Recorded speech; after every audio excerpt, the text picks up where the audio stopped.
गला। उसकी माँ थी ही निर्मल निश्चल, जैसे बाहर वैसे अंदर। छल, प्रपंच, घृणा और लालच से कोसों दूर, सबके सुख से सुखी, सबके दुख से दुखी। कभी भी सौरभ अपनी माँ के स्वभाव की सादगी देख अचंभित रह जाता कि आज के प्रपंची युग में भी उसकी माँ जैसे लोग हैं। विश्वास नहीं होता था उसे। बचपन से ही सौरभ देखता आ रहा था कि माँ हर हाल में संतुष्ट रहती। पापा जो भी कमा कर उनके हाथ में थमा देते, बिना किसी शिकवा शिकायत के उसी में जोड़ तोड़ बिठाकर वो अपना घर चलाती। कभी अपने अभावों का पोटला किसी के सामने नहीं खोलती। तभी माँ की नजर उस पर पड़ गई थी। अरे तू कब जग गया, और ऐसे क्या टुकुर टुकुर देखे जा रहा है। माँ की स्निग्धा हंसी ने उसे ममता से सराबोर कर दिया। बस यूं ही आपको अलमारी ठीक करते देख रहा था। वो कैसे कह देता कि कमरे में बैठा उनके निश्चल स्वभाव और संघर्षपूर्ण त्यागमय जीवन का लेखा जोखा कर रहा था। उनके अपने परिवार के लिए किए गए समर्पण और संघर्ष का, उस सूने गले का जो कभी भारी भरकम सोने की जंजीर और मीनाकारी वाले कर्णफूल से सजा संवरा उनकी संपन्नता का प्रतीक था। पिछले 6 वर्षों से उसके नौकरी करने के बाद भी माँ का गला सूना ही पड़ा था।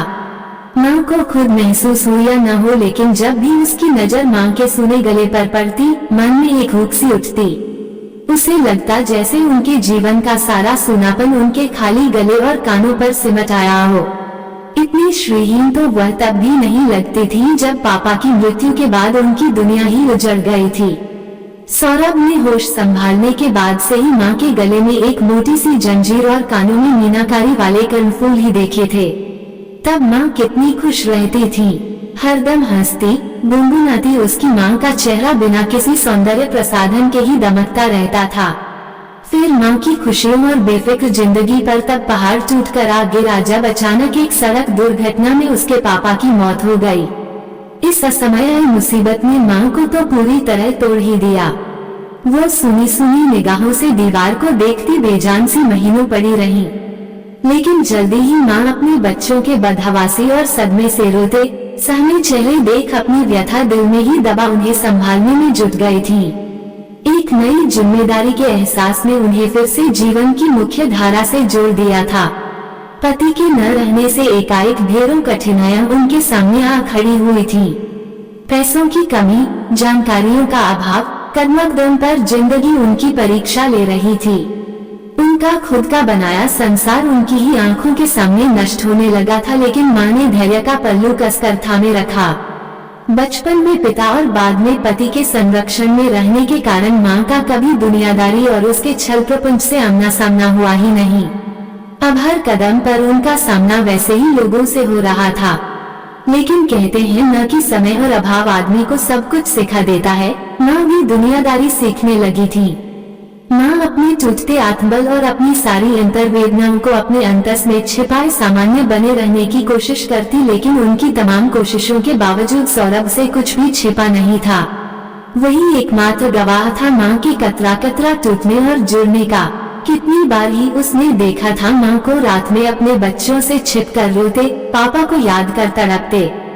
तब उसके दिल में तड़प सी उठती कि कैसे क्या करे जो माँ के सारे दुख हर ले। वह चाहकर भी माँ के लिए कुछ नहीं कर पाया, जबकि माँ ने उन दोनों भाई बहनों का जीवन संवारने के लिए जो कर दिखाया सभी के लिए आशातीत था। क्या नहीं किया माँ ने। पोस्ट ऑफिस की एजेंसी, स्कूल की नौकरी, ट्यूशन, कपड़ों की सिलाई, यानी एक एक पैसे के लिए संघर्ष करती। जब भी वह माँ के संघर्ष से विचलित होकर अपने लिए काम ढूंढता, माँ उसे काम करने की इजाजत ही नहीं देती। बस उन्हें एक ही धुन थी कि किसी तरह उनका बेटा पढ़ लिख कर सरकारी नौकरी में ऊंचा पद प्राप्त कर ले। पापा के साथ जब वो भयंकर दुर्घटना हुई थी तब सौरभ 10वीं में पढ़ता था। माँ बेटा दोनों ही व्यापार में पूरी तरह कोरे थे, जिसका फायदा व्यापार में उसके पिता के साथ काम कर रहे दूसरे लोगों ने उठाया और व्यापार में लगा उसके पापा का करीब सारा पैसा डूब गया। थोड़ा बहुत जो भी पैसा बचा था नेहा दीदी की शादी का ख्याल कर माँ ने बैंक में जमा करवा दिया। नेहा दीदी की शादी में सारी जमा पूंजी के साथ साथ माँ के करीब सारे गहने निकल गए थे, फिर भी माँ बेहद खुश थी। नेहा को सुंदर, संस्कारी और विवेकशील पति के साथ साथ ससुराल में संपन्नता भरा परिवार जो मिला था। नेहा दीदी की शादी के बाद 4 वर्ष बड़े ही संघर्षपूर्ण रहे। स्नातक करने के बाद सौरभ नौकरी प्राप्त करने के अभियान में जुट गया।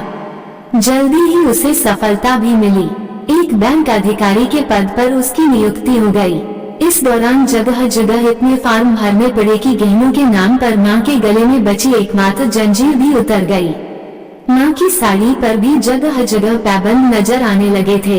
इतनी विकट परिस्थिति में भी मां ने हिम्मत नहीं हारी, न ही किसी रिश्तेदार के घर आर्थिक तंगी का रोना रोने या सहायता मांगने गई।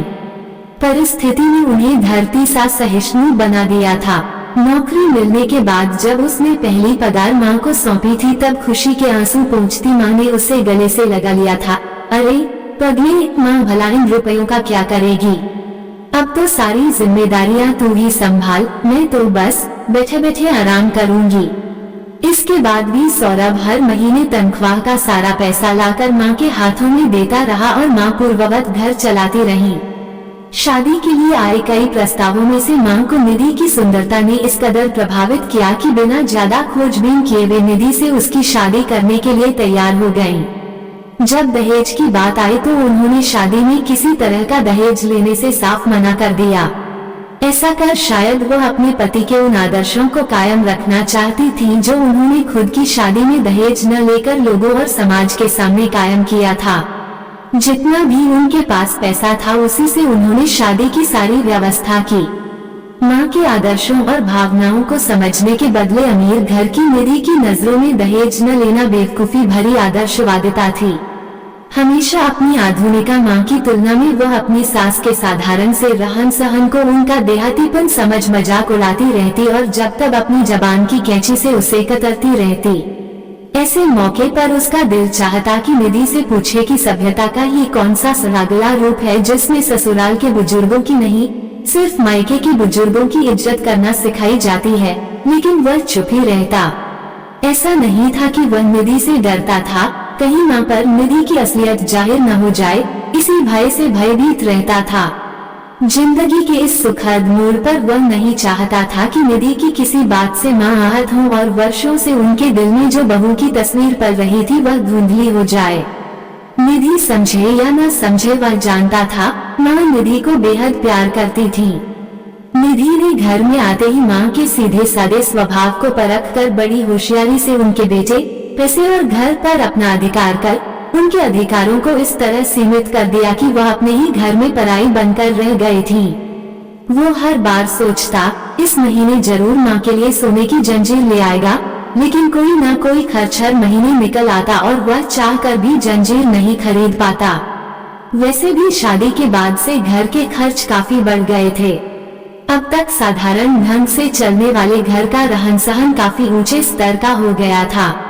एक नौकर भी आ गया था जो निधि के हुक्म का गुलाम था। तभी सौरभ की तंद्रा मां की आवाज से टूट गई थी। कब से पुकारे जा रही हूँ, कहाँ खोया बैठा है, चाय बना दूं? मां को यूं सामने पाकर जाने क्यों सौरभ की आंखें भर आई थीं।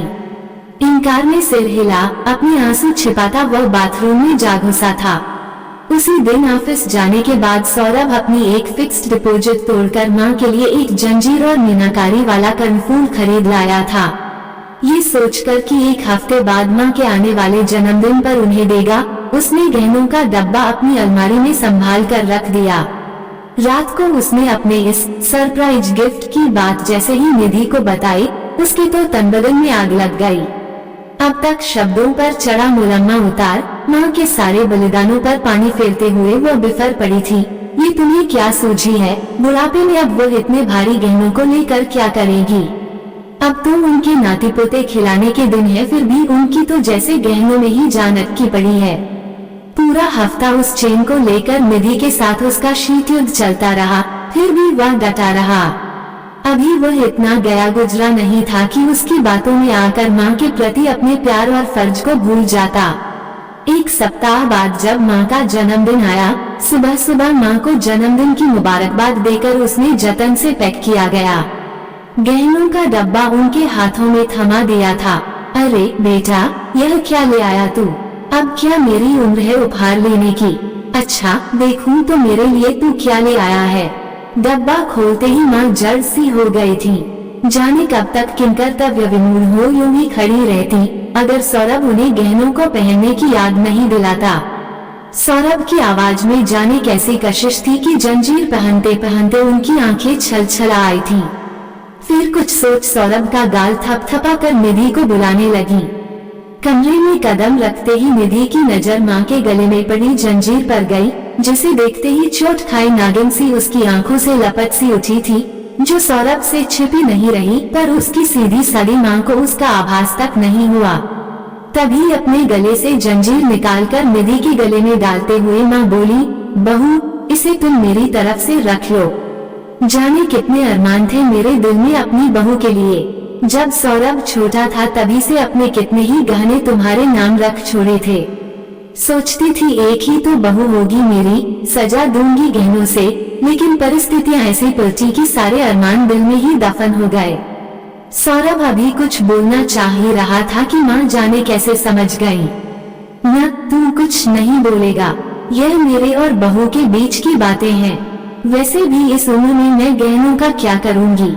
माँ के इस अप्रत्याशित फैसले ने निधि को भौचक कर दिया था। अपने छोटेपन का आभास होते ही वो सौरभ से नजरें नहीं मिला पा रही थी। उसकी सारी कुटिलताएं माँ के सीधेपन के सामने धराशायी हो चुकी थी। जिस जंजीर के लिए उसने अपने पति का जीना हराम कर रखा था, इतनी आसानी से माँ उसे सौंप चुकी थी। निधि की नजरों में आज पहली बार सास के लिए सच्ची श्रद्धा उत्पन्न हुई थी। साथ ही यह बात शिद्दत से उसे शूल की तरह चुभ रही थी कि जिस सास को माँ की तुलना में वह हमेशा गंवार और बेवकूफ समझती थी और अपने ससुराल वालों की तुलना में अपने मायके वालों को श्रेष्ठ और आधुनिक दिखाने की कोशिश करती थी, उसकी उसी सास के सरल, सादे और ऊंचे संस्कारों के सामने अब उसे अपनी गर्भोक्ति व्यर्थ का प्रलाप लगने लगी थी। दूसरे दिन सौरभ को ये देखकर सुखद आश्चर्य हो रहा था कि निधि एक सोने की जंजीर माँ को जबरदस्ती पहना रही थी। माँ के बार बार मना करने पर भी वह जिद पर उतर आई थी। माँ जी, मैंने बड़े प्यार से इसे आपके लिए खरीदा है और अगर आपने लेने से इनकार कर दिया तो मुझे लगेगा कि आपने कभी मुझे बेटी माना ही नहीं। इसके बाद माँ इनकार नहीं कर सकी थी। सदा से ही कम बोलने वाली माँ की आंखों में अपनी बहू के लिए ढेर सारा प्यार और अपनापन उमड़ पड़ा था। माँ की खुशी देख सौरभ ने नजरों से ही निधि के प्रति अपनी कृतज्ञता जता दी थी, जिसे संभालना निधि के लिए मुश्किल हो रहा था। वह नजरें चुराती यहाँ वहाँ काम में व्यस्त होने का नाटक करने लगी। आज पहली बार अपनी गलतियों का एहसास निधि को बुरी तरह कचोट रहा था। सास के सच्चे प्रेम और अपनेपन ने उसकी आत्मा को झकझोर दिया था। बारी बारी वे बातें याद आ रही थीं, जिसका समय रहते उसने कभी कोई मूल्य नहीं समझा था। वो बीमार पड़ती तो सास उसकी देखभाल बड़े प्यार और लगन से अपने बच्चों की तरह करती। इतने प्यार और लगन से तो कभी उसकी अपनी माँ ने भी उसकी सेवा नहीं की थी। जिस सास ने अपना बेटा, घर, संपत्ति सब कुछ उसे सौंप अपना विश्वास, प्यार और सम्मान दिया, उसी सास को महज अपना वर्चस्व साबित करने के लिए उसने घर परिवार से भी बेगाना कर रखा था। शादी के बाद से आज ये पहला अवसर था जब सौरभ उसके किसी काम से इतना खुश और संतुष्ट नजर आ रहा था। अपने लिए उसकी नजरों से छलकता प्यार और कृतज्ञता देख निधि को बार बार नानी की नसीहतें याद आ रही थीं। उसकी नानी के पास जब भी उसकी माँ अपनी सास की शिकायतों की पोटली खोलती, नानी उन्हें समझाती, देख नंदनी, एक बात तू गांठ बांध ले कि पति के बचपन का पहला प्यार उसकी माँ ही होती है, जिसका तिरस्कार वह कभी बर्दाश्त नहीं कर पाता है। अगर पति का सच्चा प्यार और घर का सुख प्राप्त करना है तो उससे ज्यादा उसकी माँ को अहमियत देना सीख। उनकी सेवा कर, उनका ख्याल रख, तो कुछ ही दिनों बाद उसी सास में तुम्हें अपनी माँ भी दिखेगी। साथ ही तुम्हें पति को भी अपनी अहमियत जताने की जरूरत नहीं पड़ेगी। वो खुद ही प्यार के अटूट बंधन में बंधा ताउम्र तुम्हारे ही चक्कर लगाएगा। माँ हमेशा नानी की नसीहत को मजाक में उड़ा अपनी मनमानी करती, नतीजतन अपने सारे रिश्तों से माँ अलग तो हुई ही, पापा के साथ रहते हुए भी जीवन की इस संध्या बेला में काफी अकेली हो गई थी। एकांत पाते ही निधि अपने सारे मान अपमान और स्वाभिमान को भूलकर सौरभ के पास आ गई थी। शर्मिंदगी के भाव से भरी उसकी आंखों से अविरल आंसू बह निकले। बिना कुछ कहे पति की शांत और मुग्ध दृष्टि से आश्वस्त होकर निधि उसकी बाहों में समा गई थी। निधि को अपनी बाहों में समेटते हुए सौरभ को लगा जैसे कई दिनों की बारिश के बाद काले बादल छंट गए हैं और आकाश में खिल आई धूप ने मौसम को काफी सुहावना बना दिया है। आपको ये कहानी कैसी लगी हमें कमेंट कर जरूर बताएं। इसी तरह की अच्छी कहानियाँ आप यहाँ पर पढ़ सकते हैं। यहाँ उपस्थित शिक्षाप्रद कहानियाँ आपका मनोरंजन करने के साथ दिशा भी देंगी। तो बने रहिए हमारे साथ और हमारे प्रयास को सफल बनाएं।